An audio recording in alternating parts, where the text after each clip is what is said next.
من الشيطان الرجيم بسم الله الرحمن الرحيم اليوم أكملت لكم دينكم وأتممت عليكم نعمتي ورضيت لكم الإسلام دينا وقال تعالى ادخلوا في السلم كافة صدق الله العلي العظيم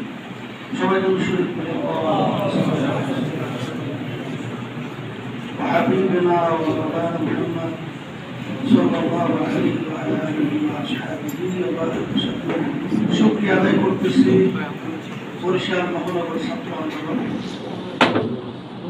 উদ্যোগে আয়োজিত আজকে বিশেষ করে যারা নাকি তাকবীর জামাত কামিল জামাত শেষ করার পরে অনেকে হয়তোবা কর্মজীবনে পা রাখবে, অনেকে সমাজের বিভিন্ন ক্ষেত্রে তারা দায়িত্ব পালন করবে।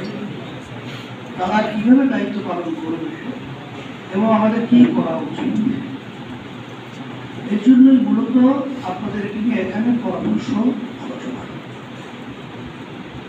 কথা বেশি লম্বা না বলে সংক্ষেপ বলছি। আকলমান ইশারা অবস্থা আছে, যেটাকে জ্ঞানী হয়, অল্প কথার মাধ্যমে সে পুরো বিষয়টা বুঝতে পারে। আল-উলামা ও ওয়ারাসাতুল আম্বিয়া, উলামায়ে কেরাম হলো আল্লাহ রাসূল সাল্লাল্লাহু আলাইহি ওয়াসাল্লামের নায়েব বা প্রতিনিধি।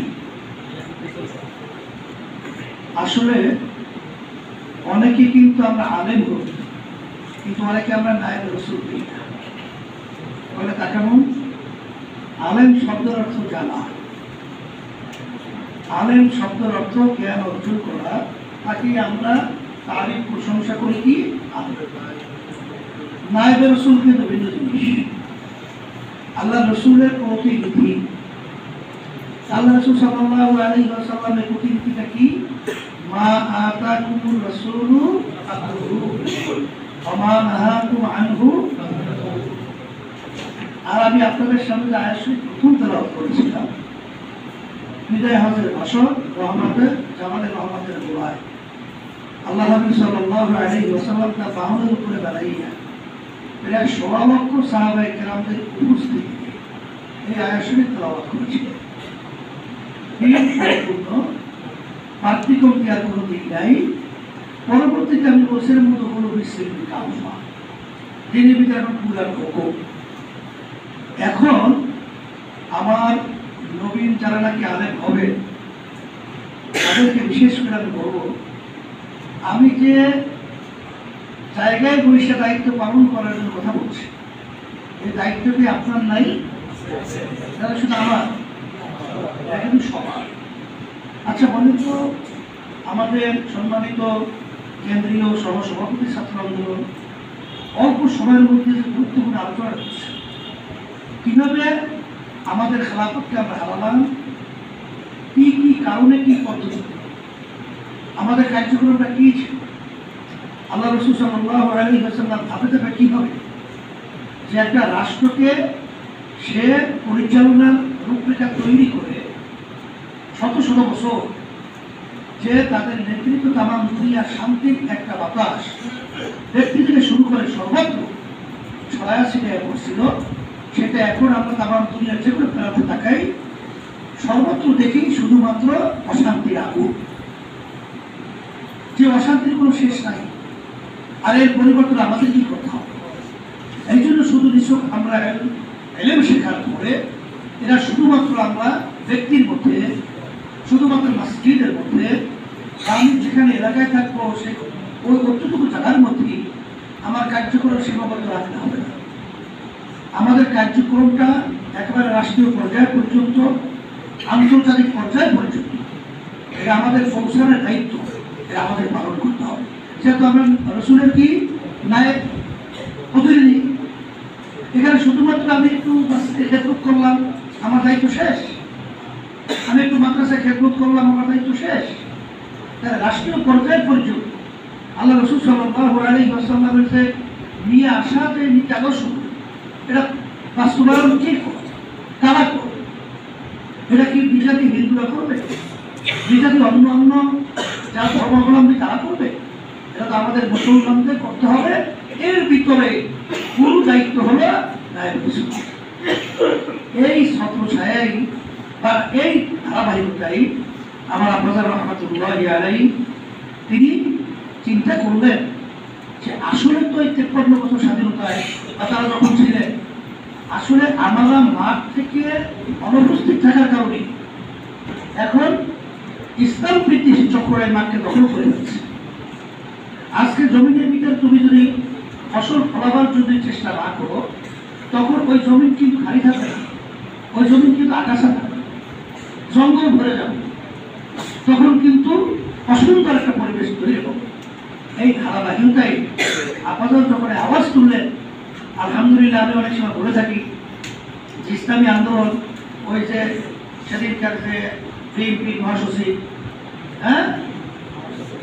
বকুল সাহেব দেখছেন না, তারপর আরো যারাই বসে ওই 2024-এ যখন নাকি নির্বাচন করলো আওয়ামী লীগ, সেখানে কিন্তু প্রধানমন্ত্রী থেকে আমার কাছে পাঠানো হয়েছিল আমাদের মেসেজটা আমরা পরিষ্কার পৌঁছে যাচ্ছি এবং সেদিন মির্জা বকুল সাহেবকে আমরা পৌঁছে যাচ্ছি।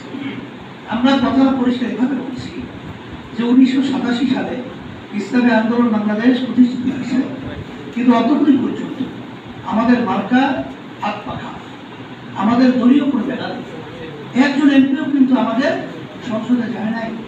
এর অর্থ কি আমাদের দুর্বলতা বা আমাদের সংগঠন দুর্বল?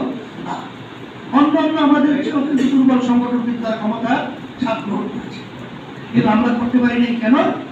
আসলে আমরা চাই না যে আমাদেরকে বারবার ওরা ব্যবহার করবে, আর ওরা আমাদেরকে সিঁড়ি বানিয়ে ব্যবহার করে ক্ষমতায় যে ওরা বিভিন্ন ধরনের ওদের নীল নকশাগুলো বাস্তবায়ন করবে, এটা যেন না করতে পারে।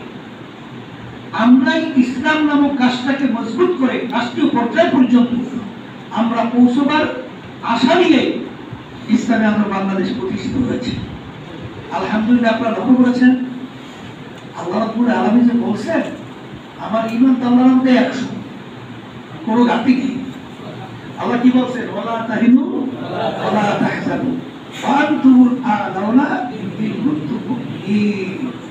সেই ধারাবাহিকতা আল্লাহ ফজলুর রহমাতুল্লাহি আলাইহি কার্যক্রম পরিচালনা করে গেছে। আমরা আল্লাহর রহমতে তোমাদের দোয়া এই ধারাতে আমরা এই রাজনীতি বলো কার্যক্রম যাই বলো এভাবেই করতেছি। বরকত কি আল্লাহ বর্তমানে দিচ্ছে না দেয়? শুধু দেয় না, এখন ইসলামী আন্দোলন বাংলাদেশ সর্বত্র কিন্তু একটা হয়ে দাঁড়াচ্ছে। শেষ আন্দোলন যা করুক, আমার এবার সেক্রেটারি বলতেছে যে যাই করুক ইসলামী আন্দোলনকে নাই না শুনি। আল্লাহ রহমতে এখন যাওয়াটা চলাটা বড় কঠিন হয়ে গেছে। তুমি আমি করছি না, আল্লাহর পক্ষ থেকে করছি।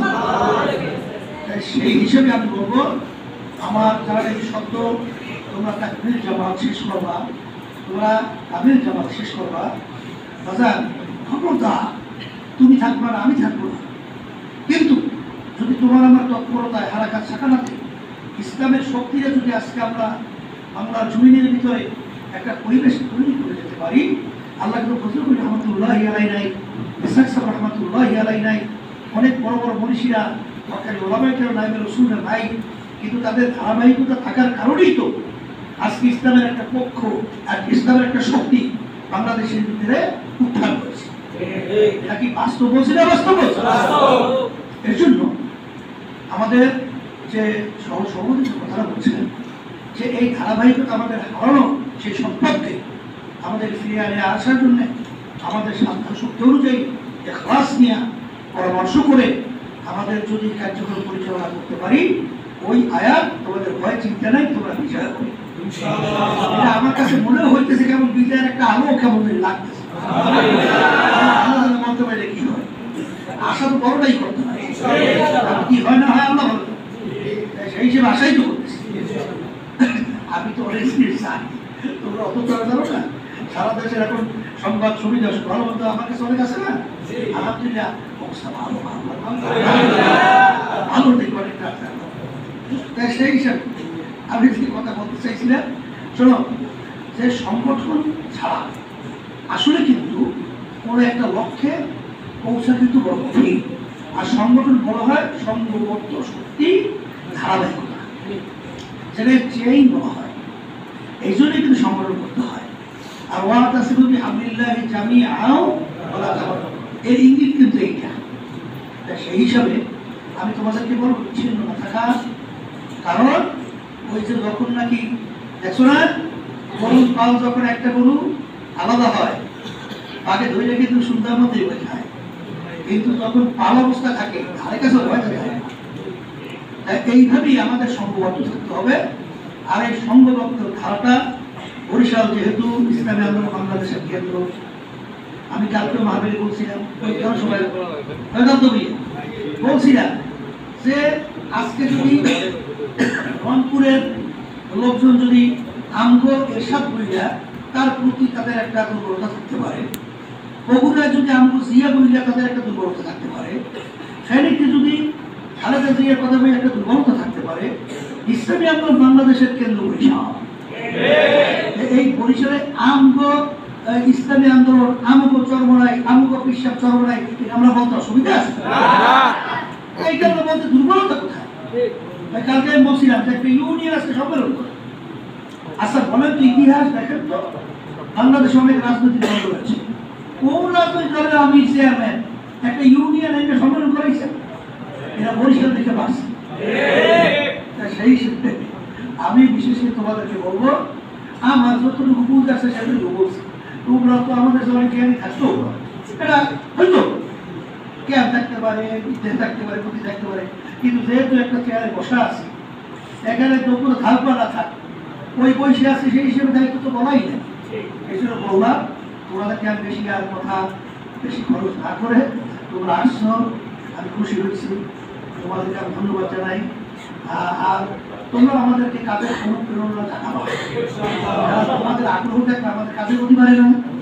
আর তোমরা যদি শুয়ে শুয়ে ঘুমা, আমার কত দুর্বলতা ছিল, আর তোমাদের অ্যাক্টিভিটিসের কারণে আমাদের কিন্তু কার্য দক্ষতা এবং কাজের চাহিদা অনেক বেড়ে যায়।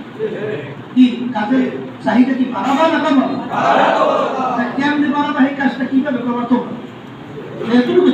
আর কথা কি বলবো, তা সেই হিসাবে আমি আজকে প্রোগ্রাম যারা আয়োজন দিয়েছ সকলকে ধন্যবাদ জানাই, এবং আমি তোমাদের কাছে দোয়া চাই, তোমাদের জন্য দোয়া করি আমরা যেন আমাদের সকলকে এক একাকার হয়ে ইসলামের পক্ষে, দ্বীনের পক্ষে, মানবতার পক্ষে, দেশের পক্ষে কল্যাণে কাজ করা তরুণ করুন।